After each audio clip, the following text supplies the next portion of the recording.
Kierston. Welcome to the Common Humanity Podcast, where we are here to have real human conversations. Kierston is here with me today. She is actually my dietitian. I personally claim her. Um, she's helped me Yeah. a lot in the last year and is fantastic. But other than that, and we'll get more into that later, but Kierston, who are you? Yeah. Well, thanks, Chandra, for having me on your podcast. Super excited to be here. I am a registered dietitian. I am a strength and conditioning coach. I am a lover of outdoors and fly fishing and hunting and traveling. I'm a lover of food and lifting heavy things. That's kind of me in a nutshell, honestly. I love it. Which is why we get along so well. Food and heavy things. Those are like my two favorite things in the whole wide world. Um, and then it also sounds like, so are you, obviously you live in Wyoming now because that's where we live, but are you like Wyoming born and bred because you're very outdoorsy and that to me is like a very, if not Wyoming, at least this part of the country kind of feel. Right. So Yeah. are you from? Yes. I was born in Great Falls, Montana. I was actually a military brat. My dad was in the Air Force. So I've lived in Montana, Italy, Texas, Missouri, but moved back to Cheyenne in 2008. And then I went to high school here, went to college here, and started my business here. Nice. Nice. I went to college in Montana, so I have friends from Great Falls. Fun. Interesting. Nice. Anyway, um, yeah, so when did you develop your love for the outdoors? Oh gosh, maybe around like 9 or 10 years old. My dad never had sons, and so he had to teach his girls how to do boy things. And so I started hunting at an early age, like 10 to 12 years old. And um, as life progressed, I hunted more through some of the boyfriends I had, but then also with my own friends and family, and so, it's something I still do every year. Nice. Do you have, I'm not a hunter, so I go off of information from my family who hunts. Do you have a favorite, like one favorite thing to hunt for like the actual fun and sport of it? But then also, do you have a favorite thing like your what tastes best to you? Yeah. I think elk are the coolest things to hunt and the best eating animals. Okay. Yeah, very lean, very good source of iron. All I know is my uncle would always like send jerky home with us at Christmas, and one year he got a moose, and it was probably my favorite jerky that he gave us. I don't remember Mhm. why. I just remember that I really liked it. So, Mhm. um, we have some elk bacon. I don't Oh. that he sent us home with over. We saw him a few weeks ago. So, um, yeah, it's not I most of my venison honestly comes from friends who hunt. And then they're like, well, I'm going hunting. I need to clear out the freezer. And I'm like, I like free meat. Yeah. um, I love those connections. But yeah, so I also, just because I've always been interested, fly fishing. Mhm. Um, when did you start doing that? Do you do it often? What does it consist of, based other than standing in waders in the middle of a like river? That's Yeah. what. Yeah. So it's funny because a lot of my friends are like retired. I have a lot of elderly friends, but they're not elderly. They're still pretty badass in the fact that they're still active and like doing things. So I have a friend named Ed. He is in his 60s and he taught me how to fly fish 3 years ago, I think. Um, he even built me my own fly rod with my name painted on it. It's so cute. And Just so he's taught me everything I know about fly fishing.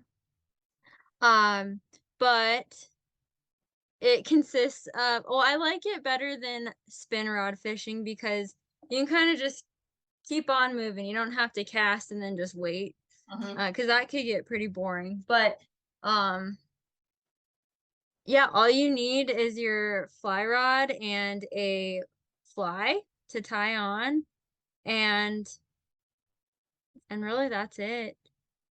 Um, Nice. Friends help. I like fishing with friends, so I'd probably recommend you bring a cool person to go fish with. I love the fact that you have quote unquote elderly friends, older friends. Um, I've always felt weird because I have very few friends my age. Like I have a handful, like literally handful of friends who are like within a 5 year range of me, and the rest of them are either like 15, 20, 40 years older than me or like 15 years younger than me. And Mhm. it's like it's never been weird to me, but then I feel like when I used to go out, I would be the one like sitting at a bar like sharing war stories with the old men at the bar where like everyone else is out trying to pick up young men and I'm just like, no, no, no, that's boring. These guys are interesting. Yeah, I totally relate. I think when you have an old soul, you just gravitate towards like 40-year-old friends, 50-year-old friends, and you just learn from them so much. Yeah, I think it's beautiful. And I think it's just a testament to the idea that age is just a number, which we'll probably get to in a different aspect here shortly.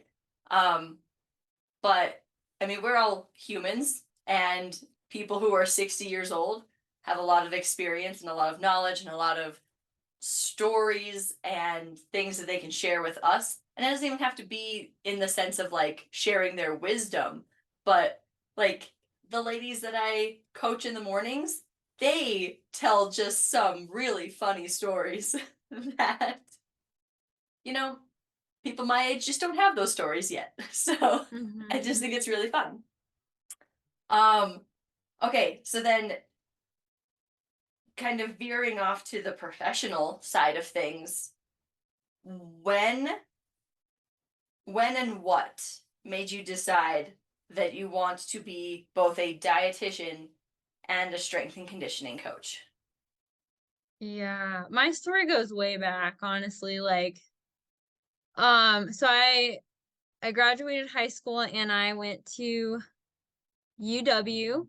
Um, and I wasn't sure what I wanted to be at that point. I was like looking into pre-dental. But I had a boyfriend in high school who introduced me to weightlifting, and I did my very first competition through the NPC at like 18 years old. And so I was like really curious about, oh wow, like you can change your body composition through weightlifting. Um, and so I continued to compete in bodybuilding through my undergrad. I did like 3 competitions through figure, just because I felt like figure fitted my personality more than the bikini category. Um, and so just that whole competing process, led me into, just wanting to become a personal trainer at that point. So I got my certification. I taught fitness classes at UW. I was doing personal training there. But throughout that whole competing process, I also learned some valuable life lessons about being overly strict with your diet. Um, Not to knock bodybuilding or anything, but it can be pretty unhealthy if you're not working with a coach that has your best interest in mind as far as health. Um, it can develop fear of certain foods, disorder eating, that kind of stuff. And so that was actually my experience in undergrad. And um, so from there, I was really interested in changing or pushing myself as far as training and getting leaner. But there was also kind of that rebound effect of what do we do after the show? So struggling with overeating and feeling out of control with food. So I really lived both ends of the spectrum as far as being overly strict and then not having any structure at all. Um, but I was a personal trainer, and so I continued to gain knowledge and things. So after I graduated with, it ended up being a kinesiology degree. Um, I picked up a job in corporate wellness um, in Gillette at the Campbell County Health Hospital. And so I really got to have experience with behavior change and just doing health coaching, really. Um, but then I was like, gosh, I feel like I could be doing more. Like I feel like I'm stuck here. There's no room for growth. And so if I were to go back to school for anything, it'd be nutrition so that I could become a dietitian and offer training and nutrition help to the fullest capacity. And so I did that. And but I still wanted to use that kinesiology degree, so that's where I tested for the strength and conditioning certification, and I still use that today for my personal self, but even just clients who want written programs and whatnot. Um, but that's kind of what led me to go back to school to become a dietitian. Um, and gosh, it's a long road. It was lots of school, lots of biochemistry, like the hard classes I really wanted to avoid. Mhm. But I think yeah, it's interesting though because once you figure out what you want to do with your life, like you'll do whatever it takes to get there, even if that means facing the scary chemistry classes. Yeah, I remember when I graduated high school, like my path was, I mean, I was an athlete. I was interested in training, but anatomy, just like taking anatomy ever was just terrifying to me. Right? Like there's a lot of bones and muscles and tendons and all sorts of things with really long names that are hard to memorize, and I didn't want to do it. So instead I double majored in structural engineering and architecture. And obviously I didn't end up doing that. And all through college, while I was doing that, I would unofficially train my friends and bring them to the gym with me and, you know, give them the knowledge that I had at the time. And throughout college, they kept telling me, like, this is what you're actually supposed to be doing. And I'm like, no, no, no, I have my plan. And then I decided that my plan was not my plan anymore. And as soon as I got out of college, I started interning as a, so interning under, um, I can't remember Mary's last name right now, but at Mary's Fitness, and studying for my CSCS and doing all of that, because then my brain was like, just like you said, I was like, this is really what I want to do. And then have just continued learning since then. Um, Anatomy still scares the shit out of me though. Even though I study it and I do it and whatever, it still scares me. But I really like that point that you made, that when you want something, like when you find that thing that like lights that fire in you, that even though the things are scary to get to it, you're still willing to do it. So I thought that was a beautiful little sentiment. Um, this is sort of a pointed question because I have my own opinions on it. But being a dietitian, and and having the life that you've lived and the experiences that you have, what, like when I say the words diet culture, what comes up for you? Mm, yeah. So diet culture. I think in my line of work, diet culture is the reason why people are afraid of eating bananas Yes. and carrots and potatoes and pasta and carbs, and just because there's so much fear mongering Hmm. around certain foods, and macronutrients, and it just confuses the crap out of people. And and it puts a lot of pressure on people too. Yeah, I know. Well, I'll just share one of the things that makes me comfortable actually speaking to you on a professional level, like as my dietitian, is that at no point have you ever made me feel any kind of way other than comfortable in my size of a body. You've never told me like, oh, well, you're terribly obese and you need to lose weight or else you're never going to be a healthy human being. It's always been a conversation of, here are your goals.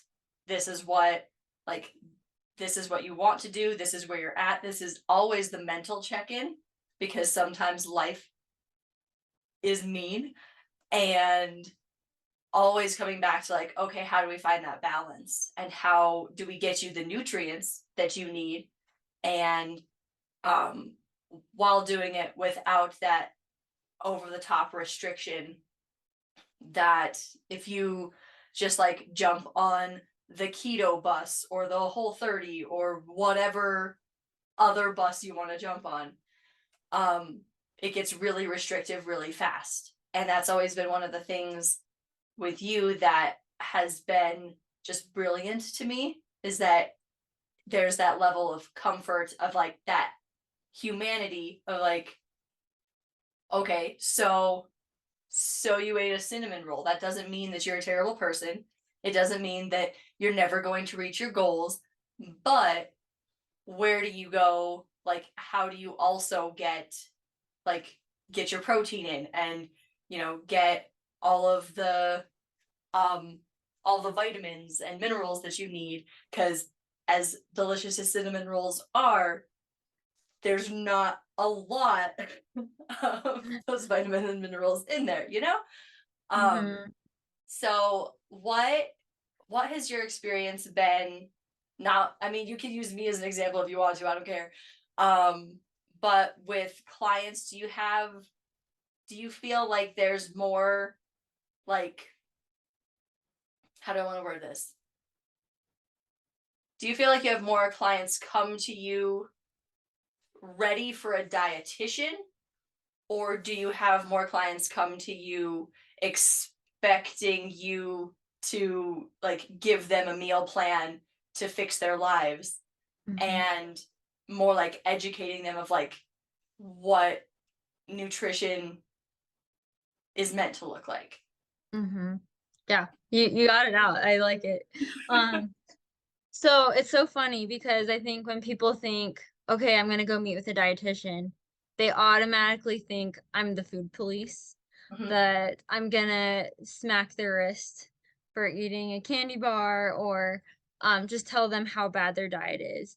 And like what you mentioned, how I've never made comments about your body size, it's like we can be very critical of ourselves. Like, we already know what we don't like about our bodies. So I don't think it would be helpful for me to point out something that you or me might already struggle with. We already know it's a problem. I Yeah. don't have to tell you that it needs to change. Like, Um so what people are most surprised about when they come working with me is, yeah, I say I'm not gonna give you a meal plan.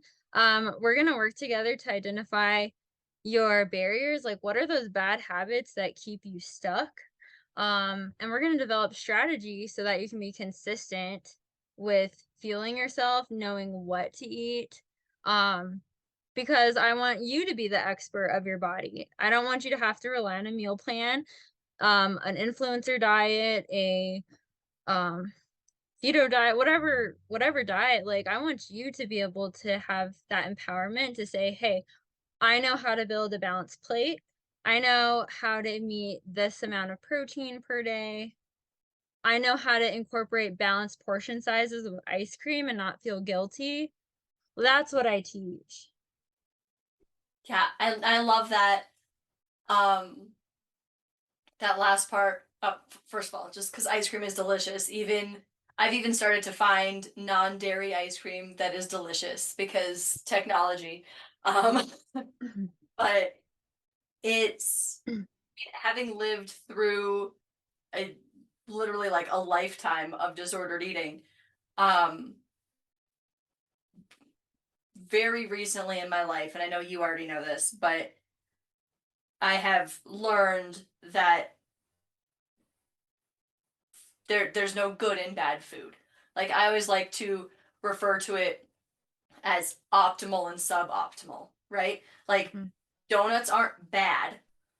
They don't carry optimal nutrition, but at the same time, you don't always need optimal nutrition. Sometimes like it's your kid's birthday and they want donuts and you can eat a donut. Like should you live off of donuts? No. But also I don't Mhm. think I could find a single person who would choose to live off of donuts because they sort of make you You feel get terrible.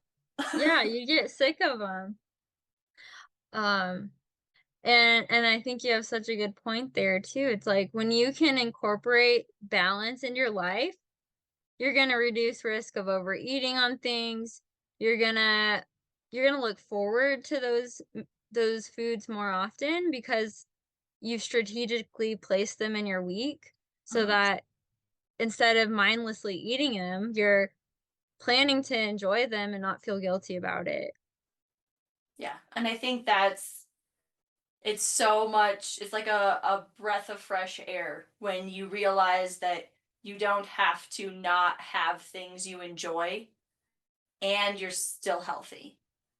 Mhm. Um, what would you have any advice for people um who I feel like almost everybody at some point in their life would stress eat, right? So you talked about being able to have a plan of like a plan of attack of allowing yourself those treats and actually planning them into your week so that you're not overindulging in them. But then Mhm. there's some times where life is mean and maybe you overindulge. Mhm. What would be your advice to people in that situation? Where they've already overindulged? Yeah. Yeah. Or they feel like they need to overindulge. Either one. Choose one. Okay.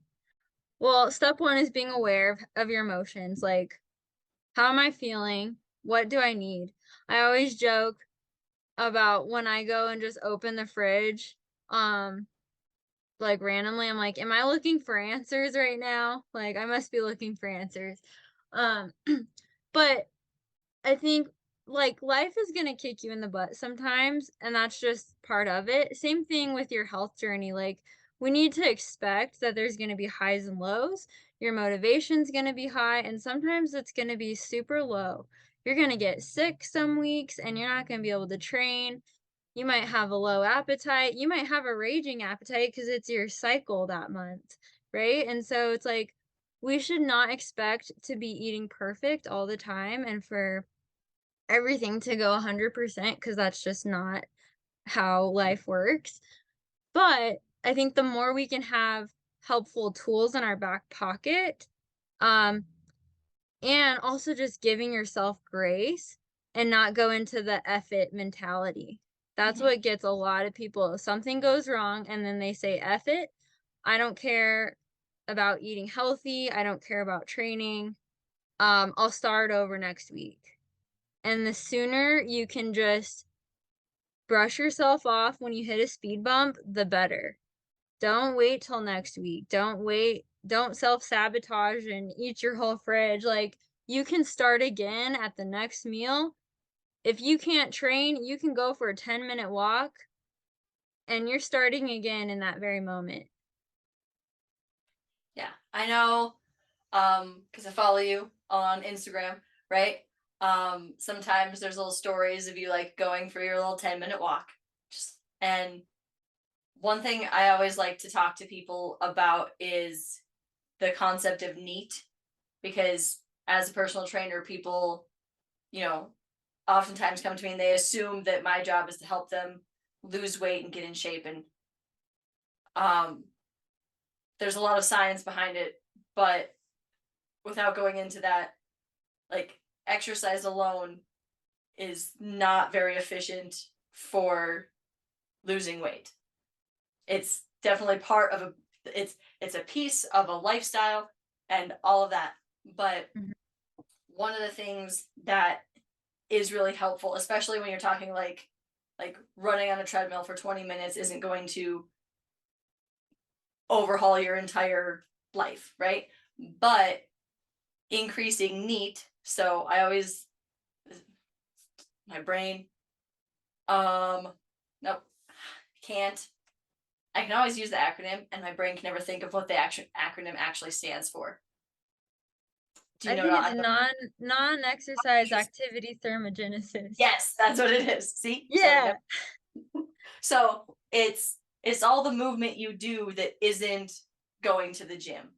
It's like Mhm. it's going for a 10-minute walk because a 10-minute walk it can be an exercise walk where you're like power walking like those ladies in the mall in the morning. Um, Side note: if you've never been to the mall at 5 o'clock in the morning, there's a bunch of old ladies power walking. Mm, um, awesome. but like there's the benefit of being outside and getting some vitamin D and breathing fresh air and all sorts of things that help your mental state, increasing blood flow to your body just in general, which also helps your mental state and helps your body feel better. And it doesn't have to be like exercise and movement doesn't have to be awful. Like Mhm. things I find so much there's there's a lot of people like you and me who love exercise, who love movement, but there's a lot of people who don't. And I think I'm gonna take it back to like the whole concept of maybe not diet culture. Diet culture mixed with fitness culture is that you have to do HIIT or you have to do CrossFit or you have to do powerlifting or it has to be one of these like big extreme like hard things to do when in actuality like if you decide to put music on for half an hour every day and dance around in your living room and you enjoy it and you move your body, that's going to increase your health. Like, Mhm. and it doesn't have to be something you hate. Yep. Yeah, because if you hate it, like, how are you gonna stay consistent with it? And Mhm. same thing goes with your nutrition. If you hate the meals you have to eat, you're not gonna stick with that. Why would you cut out dessert out of your diet if that's something you enjoy? So yeah, that's a really good point. Making sure you're enjoying the way you move, you're enjoying the foods you're eating so that, it's there's no way you would go back to your old ways because you're actually having fun with the process. Yeah. And I think that's huge. Trying to think. Well, I guess before I take us on a tangent, is there anything else you want to say about like dietitian stuff, health, nutrition, food, anything that you're like, this is on my brain and it needs to be said? Oh, that is a loaded question. I could share my contact info at the end. Yeah, well, we'll share that too in the notes and everything too. Yeah. So, um, Oh, I got one.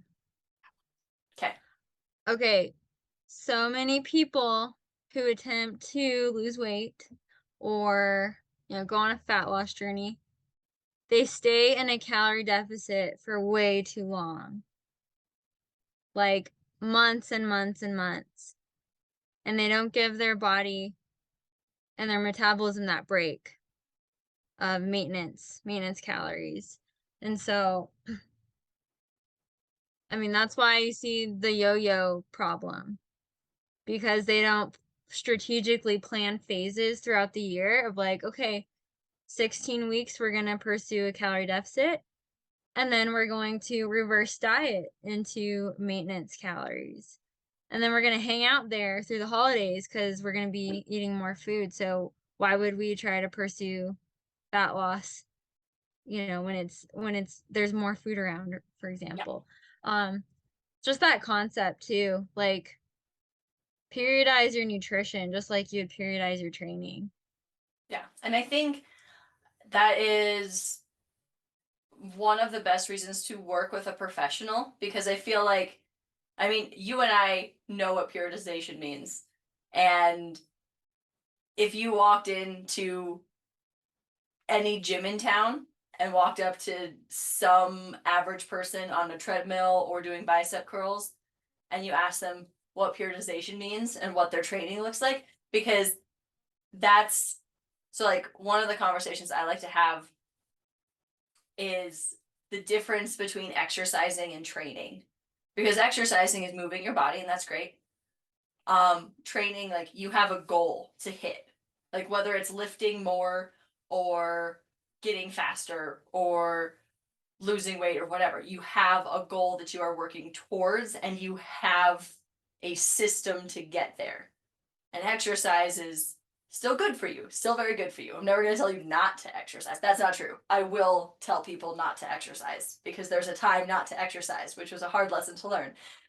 Um, but there is a huge difference between actually like attacking your goals and having goals and planning for them versus just seeing a cool workout on TikTok and then doing it because Mhm. somebody told you it would get you a six pack in 3 weeks.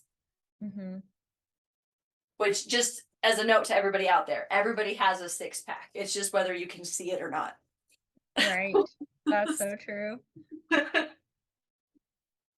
Yeah, boring training is actually very effective. Just like boring eating is very effective. That's why it's not flashy, right? The all the flashy workout programs or flashy eating programs. It's that's what gets people is because it's super exciting. But honestly, the basics are when it comes down to it, the thing that moves the needle forward as far as getting stronger, building muscle, and even getting leaner too, if that's someone's goal. Yeah, that's always there's a couple of different like strength coaches and stuff that I follow, and that's always the thing. They're like, we don't show a lot of workouts because they're the same thing week to week. Just Yep, exactly. couple Just more add reps. 5 pounds every week, and that's the only difference. Yeah. Um, oh man. Okay, so kind of veering off from that, let's go to a a mental health route here. Have you seen the effects? I'm almost certain this answer is yes, but I guess what effects have you seen in yourself, in clients, whatever, when helping someone with their eating habits and like the mental health aspect of things? So, to repeat your question, what what do I feel after seeing someone like positively make a change by Well, what helping type them? of feel, but also um have you seen changes in the people that you've worked with and um or personal experience or whatever? Yeah. Uh, how how having a balanced diet Oh, has impacted yeah. their overall mental health. Yeah, totally. So having that balance is literally such a game changer because you don't have to worry about when are you going to burn out and quit because it's sustainable. When there's balance, it's more sustainable so you can keep doing it for longer, therefore seeing more results, therefore gaining more confidence, therefore it reflecting in your interactions with other humans or your kids, and then it just trickles from there. Um And a big thing that I have to tell people, like, from the mental perspective is, like, you have to prioritize yourself or it won't happen. You have to. Um, if you're a caretaker, you first have to take care of yourself, making sure your physical health needs are met, making sure you go grocery shopping so you have healthy foods to eat, making sure, making sure you just plan at least one day ahead so you're not tempted to go get fast food because you don't have anything available to eat. Um, so planning is a big part of it, but when all of that happens, yes, the effects are huge. And I think I know that's been a it's been an interesting journey for me because I mean, I don't know how open I've been on my own podcast about this, but like I have PTSD and anxiety and depression and all sorts of things and have struggled with disordered eating, and having a therapist and having a dietitian and having like a team of people help me kind of get my ducks in a row, and the amount of like mental strain that has like came off of me when like the first time I realized that if I was hungry I was supposed to eat, and it was really that simple, and I was just overcomplicating it for 2 decades. um like it started to not just release some of that mental load, but then also when you're getting adequate nutrition, it's amazing how less depressed you are Mhm. when you're feeding your body adequately. And I'm not saying that it's like an end all be all to cure depression or anything like that, but it's definitely a tool in the toolbox to help. Like, I feel like the more balanced you can get your life in food, in movement, in recovery, which is huge, and unfortunately, a lot of us forget and or ignore. Um, like, not only does it help you get out of like some of those low feelings, but the more balance you have, the quicker you notice when you start to get off balance. Oh, yeah. Yeah, and then you just wanna course correct as Mhm. fast as you can. Um, and that's why I like to have, like, non-negotiable habits. It's like, Mhm. what are the 3 to 5 things I need to do every day to make sure I'm good? Whether that's hit my water intake, have my 5 fruits of veggies, you know, have, 30 to 45 minutes of movement, sunshine, 8 hours of sleep, like, the boring stuff, like, really, it does. And then if I notice, like, my mood is off, I'm just like, "Oh, I didn't do any of my non-negotiables today. That makes sense." Yeah. And it makes it so much easier to like take care of yourself when you've actually pinpointed those things that make you feel good.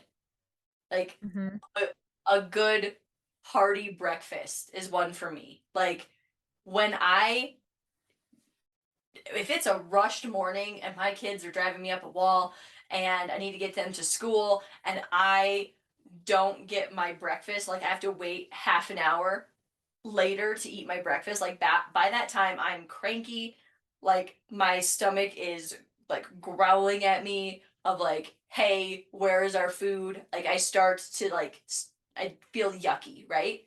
But as soon as I get that food in me and actually like give myself that sustenance, I'm like, oh, I'm because I'm pretty sure I am the reason that they came up with the term hangry because I turn into a monster. Um, it was funny this weekend after not weekend this week after my son's basketball practice. He still wanted to shoot around afterwards, and I gave him like 10 minutes, and then he was not listening. And my go-to with him, I was just like, I am hungry. We need to go before I burn this place down. Like we have to go because I'm going to turn into Godzilla, and it is time for my food, and you are standing in between me and my food. Mm-hmm. Um, but yeah, once you have those things down, um, and they, I like your list. My list is obviously water as well. I would Uh-huh. be I would I be a love your monster. water bottle. It makes me so happy. um, but yeah, there's just like it doesn't even have to be big things, tiny little things of like just being a human. And but I think part of it is also things that we are not always um like we have to allow ourselves to do it. Mm-hmm. Like you have to, if you want to read every night before bed, you have to give yourself permission to say this is my time and nobody else gets to interrupt my time, because that's hard to do sometimes. Well, I think you're really good at that, even as a mom, because that's who struggles with it the most, I think, is the moms out there. Because other people's lives depend on us and it's so stressful. Uh, But yeah. All right, we are going to move into a little game real quick. So this is where it's going to start to get even more off topic. So we have 3 questions. You get to answer first, then I'll answer with my whatever my answer is, and they increase in, we'll say, difficulty, okay. depth. Okay. What do people do that upsets you the most?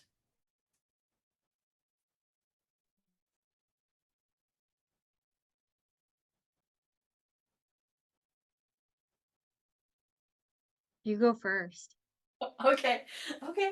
I don't know if it's the most, but I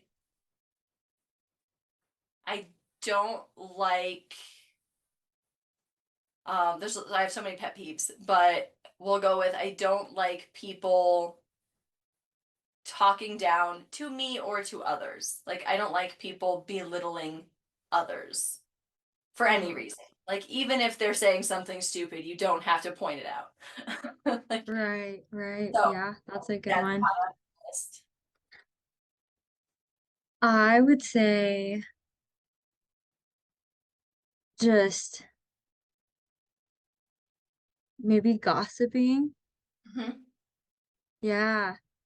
Um, or I don't know. Just yeah, that's always been one of mine. But I don't know if that's like the most, but yeah, that's just one of them. Yeah. Well, and I feel like there are so many interesting things in the world. You don't have to talk about people. Like there's so many Right. other things to talk about. Spend your time improving your brain. Yeah. Okay. If you could quit your job today and do something that pays significantly less but was more rewarding, would you do it? Honestly, I got so lucky with my job. Like, this is what I would do for free, and I'm so blessed and lucky that I can make money doing this and help people change their lives. Like, I really hit the jackpot with my job. Nice. My answer is similar. I already quit my job to do something that Yeah. job, but I'm doing it myself now, so Yeah. yeah. So would I do it? Hell yes. Love that. Because I already did. Okay. Our last question. What could people around you do to help you feel more supported when you are down? Oh. Just that reassurance just goes such a long way. Because I think we talked about this earlier in the episode, but it's like we get down on ourselves and, other people might think we're crushing it, but we can be our worst critic. So just that reassurance, even from a client perspective, like, Kierston, I'm really satisfied with how you're helping me. This is working really well.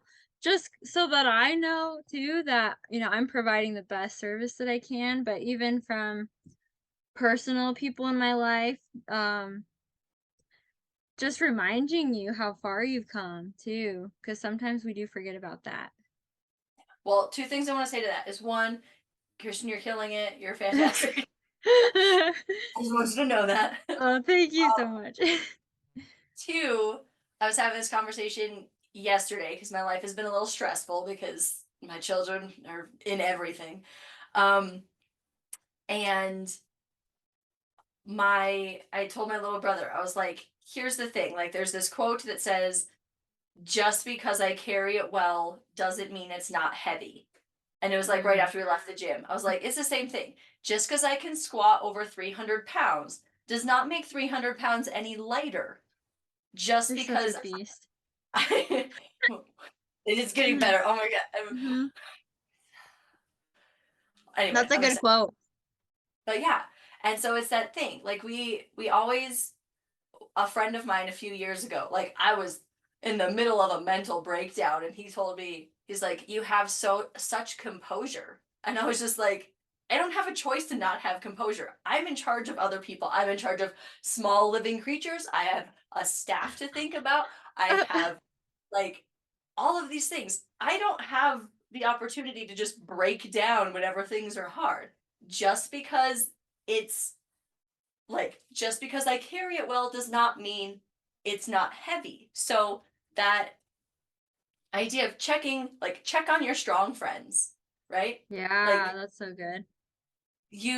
I mean, check on your sad friends and your weak friends and all those friends too. Check on all of your friends. But like, don't forget about your strong friends. Don't forget about the people who seem like they have it all together because we're all Mhm, human and we all have struggles and we all want to hear like, hey, you're doing a damn good job.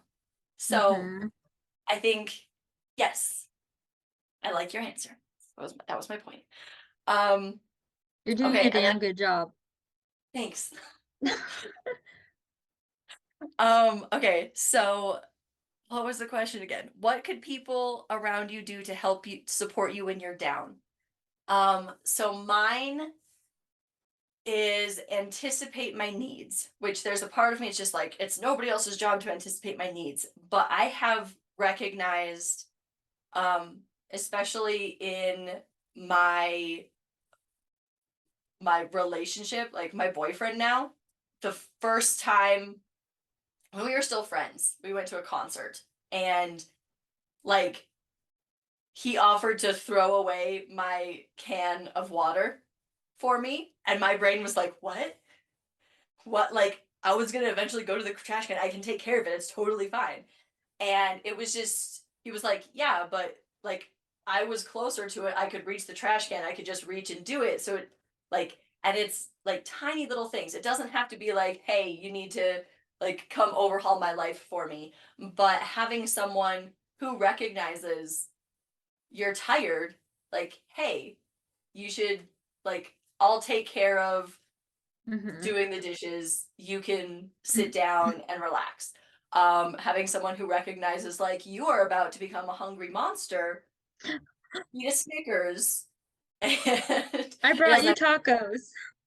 right. Like someone I used to have a staff member who like unfortunately for him he shared an office with me so he saw me get hangry every day around 3 o'clock and he would start packing snacks and then he'd just be like, hey, Chandra, and like throw a snack at me. I'm like, oh, oh, I'm starting to be mean because I'm hungry.